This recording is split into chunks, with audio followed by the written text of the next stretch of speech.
ஸ்ரீ சதுரசித்தி லிங்க மகாத்மியம் 40ஆம் அத்தியாயம். குண்ட ஈஸ்வரலிங்கம். குண்டேஸ்வரலிங்கம் ஈஸ்வரனார் கூறினார். 40வது தெய்வம் குண்டேஸ்வரலிங்கம் என்பதை அறிந்து கொள்ளுங்கள். எனவே அதை கேட்பீராக.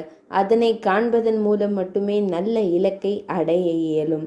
மந்தாரத்தில் அழகான குகைகள் நிறைந்த தேவி வீரகாவை பார்க்க விரும்புவதாக நீங்கள் என்னை மரியாதையுடன் கேட்டுக்கொண்டீர்கள். என் மகன் எங்கே போனான்? நான் பதிலளித்தேன். அகலமான விழிகளை கொண்ட பெண்ணே, அவர் சிறந்த மகா காலவனத்தில் தண்ணீருக்கு நடுவில் இருக்கிறார். அவர் முனிவர்களின் துணையுடன் மிகவும் கடுமையான தவம் செய்தார். புத்திசாலித்தனமானவர். சூரியனைப் போல பிரகாசிக்கிறார். சிறந்த முகத்தை கொண்ட பெண்ணே, அவரை காண நாம் கணங்களுடன் அங்கு செல்லலாம்.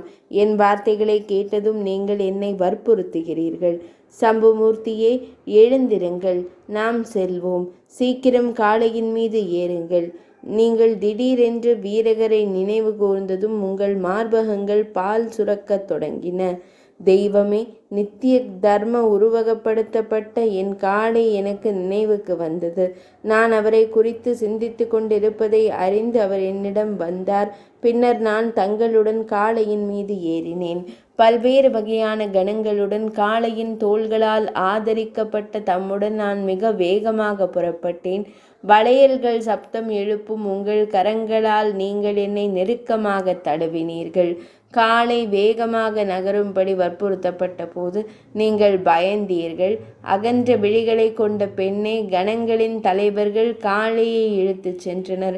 அது வேகமாக இழுத்துச் செல்வதைக் கண்டு நீங்கள் பயந்து, பகவானே, நான் இப்போது சோர்வாக இருக்கின்றேன். மேலும் இந்த பெரும் வேகத்தால் நான் பயந்து விட்டேன். எனவே கடவுளே, மலையின் முகட்டில் ஒரு கணம் ஓய்வெடுக்க விரும்புகிறேன்.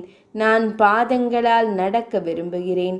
ஆனால் இந்த பெரிய மலை கரடு முரடானது.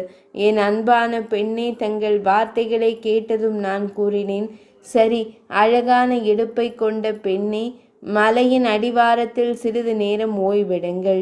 நான் விரைவாக சென்று நீங்கள் எளிதாக நடக்கக்கூடிய பாதையை கண்டறிய முயற்சிப்பேன். கணங்களின் தலைவரான இந்த குண்டன் உங்கள் அருகில் இருப்பான். உங்கள் கட்டளைப்படி செயல்படும் உங்கள் பணியாளாக அவர் இங்கே வைக்கப்பட்டுள்ளார்.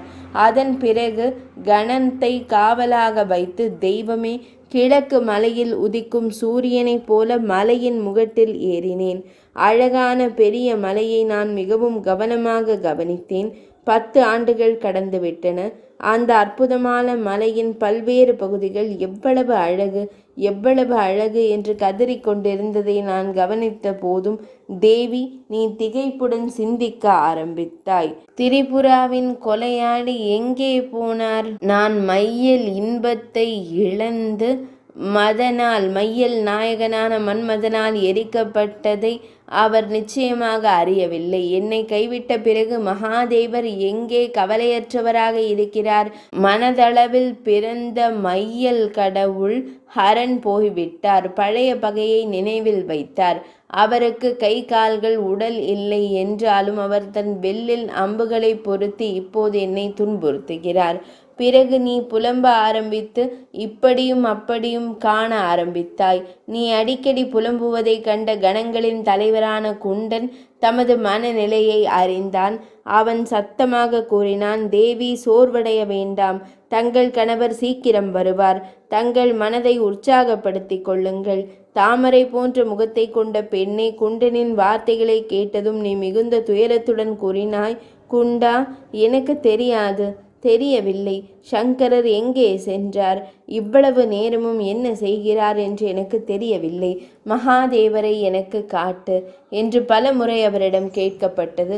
ஆனால் சிறந்த முகத்தை கொண்ட பெண்ணே, அவரால் இயலவில்லை. கண காவலரான குண்டனால் நான் கண்டுபிடிக்கப்படாத போது அவர் தம்மால் சபிக்கப்பட்டார். அழகான பெண்ணே, நீ கோபமடைந்தாய்.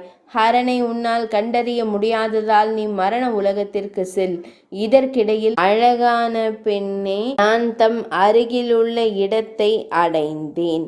நீ என்னிடம் கேட்டாய், தாம் எங்கே சென்றீர்? கடந்து செல்ல முடியாத பாழடைந்த மலையில் என்னை தனியாக விட்டுவிட்டாய். எனவே இந்த மலையின் உச்சிக்கு சென்ற பிறகு என் உயிரை துறப்பேன். பகவானே, நீ என்ன செய்து கொண்டிருக்கிறாய்? உங்கள் வார்த்தைகளை கேட்டதும் நான் எல்லாவற்றையும் தெளிவாக கூறினேன். அழகு பெண்ணே, மலை மிகவும் கரடு முரடானது மற்றும் கட்டுப்படுத்த முடியாதது. அருள் பெற்றவளே, தமக்கு பிரியமான ஒன்றை செய்வதற்காக கவலைகள் இல்லாமல் நாம் செல்லக்கூடிய குறிப்பிட்ட பாதையை தீர்மானிக்க நான் பாதைகளை ஆராய்ந்து கொண்டிருந்தேன். அழகிய பெண்ணே, ஆனால் அவரது குண்டன் அழகு பெண்ணே சோகமாகவும் குழப்பமாகவும் மாறிவிட்டான். நீங்கள் கூறினீர்கள், மகாதேவா, குண்டன் கணன் என் கட்டளையை நிறைவேற்றாததால் என்னால் சபிக்கப்பட்டான். என் வார்த்தைகள் பயனற்றதாக இருக்க இயலாது. எனவே அவர் வடக்கு பகுதியில் அமைந்துள்ள ஒரு பைரவர் வேடத்தில் அமைந்துள்ள அற்புதமான மகாகாலவனத்திற்கு செல்லட்டும். அதன் முன் ஒரு லிங்கம் உள்ளது. அது எப்போதும் விரும்பிய அனைத்தையும் வழங்கும். அதனை காண்பதன் மூலம் அவர் கணங்களின் தலைவராக மாறுவார். அந்த தெய்வம் குண்டேஸ்வரர் என்று நன்கு அறியப்படும். இது தங்களால் கூறப்பட்டது. பின்னர் அவரை அணுகி மீண்டும் மீண்டும் இவ்வாறு கூறப்பட்டது, குண்டனி, மகாகால வனத்திற்கான எனது கட்டளைப்படி விரைவாக செல்லுங்கள். லிங்கத்தை விரைவாக சாந்தப்படுத்துவதன் மூலம் மகனே, நீ 3 உலகங்களிலும் நிரந்தர புகழை பெறுவாய். இவ்வாறு கூறப்பட்டவுடன் அவர் உடனடியாக அங்கு சென்றார். உத்தர சிவனுக்கு முன்னால் நித்திய லிங்கத்தை கண்ட பிறகு அவர் அதை பக்தியுடன் வணங்கினார். அதன் பிறகு தேவர்கள், கந்தர்வர்கள், சித்தர்கள், பெரிய முனிவர்கள், யக்ஷர்கள் மற்றும் அப்சர பெண்கள் ஆயிரக்கணக்கானோர் கணங்களால் சூழப்பட்டனர். பின்னர் தானும் அந்த நேரத்தில் தம்முடன் இங்கு வந்தேன். கணங்களின் தலைவரான குண்டன் லிங்கத்தை சாந்தப்படுத்துவதில் ஈடுபட்டு ஒருமைப்பாட்டில் மூழ்கியிருந்ததை கண்டதும் நாங்கள் அவரிடம் மரியாதையுடன் கூறினோம், மகனே, பார்வதி தேவி தம்மிடம் மகிழ்ச்சி அடைகிறாள். சிறந்த வரம் கோரப்படட்டும். லிங்கத்தை கண்டதன் மூலம் தாம் நித்திய நிலையை அடைந்து விட்டாய்.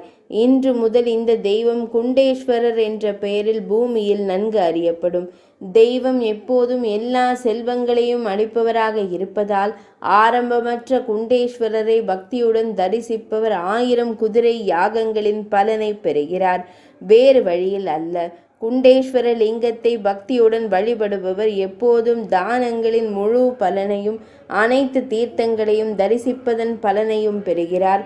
குண்டேஸ்வரரை தொடுவதன் மூலம் ஒருவர் 10 குதிரை யாகங்களின் பலனையும் 100 அக்னிஷ்டோமங்களின் பலனையும் பெறுகிறார்.